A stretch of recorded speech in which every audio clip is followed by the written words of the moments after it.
স্বামী বিবেকানন্দ স্কলারশিপে যাদের আবেদন করা ছিল তাদের জন্য অত্যন্ত খুশির খবর। নতুন একটি আপডেট দিয়ে জানানো হলো তাদের টাকা দেওয়ার লাস্ট ডেট কবে, বিস্তারিত নোটিফিকেশন তুলে ধরেছে।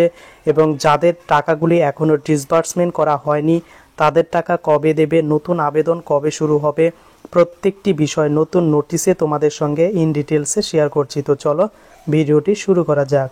তো স্বামী বিবেকানন্দ স্কলারশিপের অফিসিয়াল পোর্টালে তোমরা যদি ভিজিট করো তাহলে কিন্তু একটি নতুন ইন্টারফেস বা নতুন অ্যালার্ট মেসেজ তোমাদের সামনে ওপেন হবে। এই অ্যালার্ট মেসেজটির অর্থ কি তোমাদের সঙ্গে এবার শেয়ার করব। এখানে লেখা রয়েছে the candidates who have experience disbursement failure due to various reason, যেমন inactive account, minor account, wrong account, temporary closed account, wrong IFC code, should be first contact the concerned bank to update and rectify the account।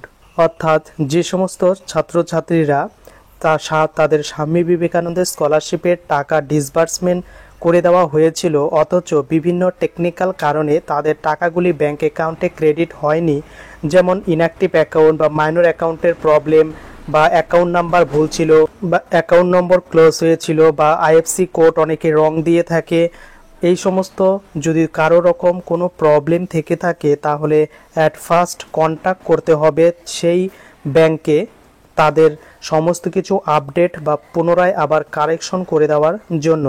অর্থাৎ যে সমস্ত স্টুডেন্টরা স্বামী বিবেকানন্দ স্কলারশিপের টাকা পেয়েছে বা পাওয়ার সময় ট্রানজাকশন ফেল হয়েছে, বা বর্তমানেও অনেকে আবেদনের সময় অ্যাপ্লিকেশন নম্বর বা ডকুমেন্টস আপডেটের সময় যে ব্যাংক ডিটেল সেটা ভুল দিয়েছে, তো প্রথমত তোমার ব্যাংক অ্যাকাউন্টে যোগাযোগ করতে বলছে, এবং দ্বিতীয়ত যদি তোমরা ক্লাস 11 এবং 12-এর স্টুডেন্ট হয়ে থাকো তাহলে তোমাদের ডিআই অফিসে যোগাযোগ করতে হবে।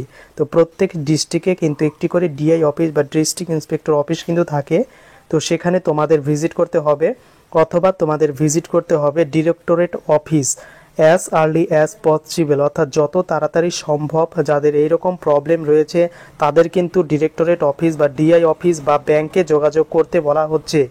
এবং এর লাস্ট ডেট বলে দেওয়া রয়েছে, the last date of ratification is 30শে জুন। অর্থাৎ 30শে জুনের মধ্যে তোমাদের এই ডকুমেন্টস বা বিভিন্ন রকম অ্যাকাউন্টের প্রবলেম থেকে থাকলে সেগুলো কিন্তু 30শে জুনের মধ্যে তোমাদের সলভ করতে হবে।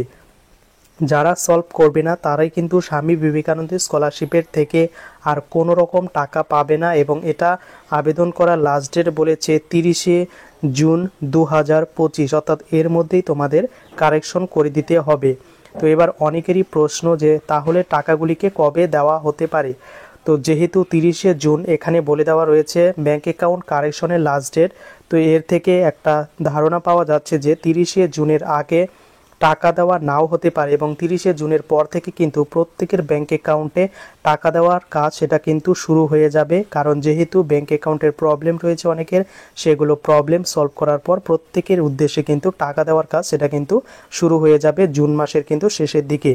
তো এবার নতুন নোটিফিকেশন বা নতুন আবেদন শুরু কবে হবে এখনও কিন্তু কোনো রকম ইনফরমেশন নেই, তবে নভেম্বর মাসে কিন্তু এবছরও 25-26 সেশনের শুরু হতে পারে।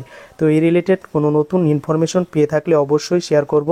আর যাদের এখনও অ্যাপ্লিকেশন ফরওয়ার্ডেড, সাবমিটেড বা অ্যাপ্রুভ রয়েছে তাদের কিন্তু খুব শীঘ্রই স্কলারশিপ থেকে টাকা ঢুকবে, কারণ এই প্রবলেমটা যখন 30শে জুনের পর সলভ হয়ে যাবে তখন থেকেই কিন্তু স্কলারশিপের টাকা দেওয়ার কাজ সেটা শুরু হয়ে যাবে।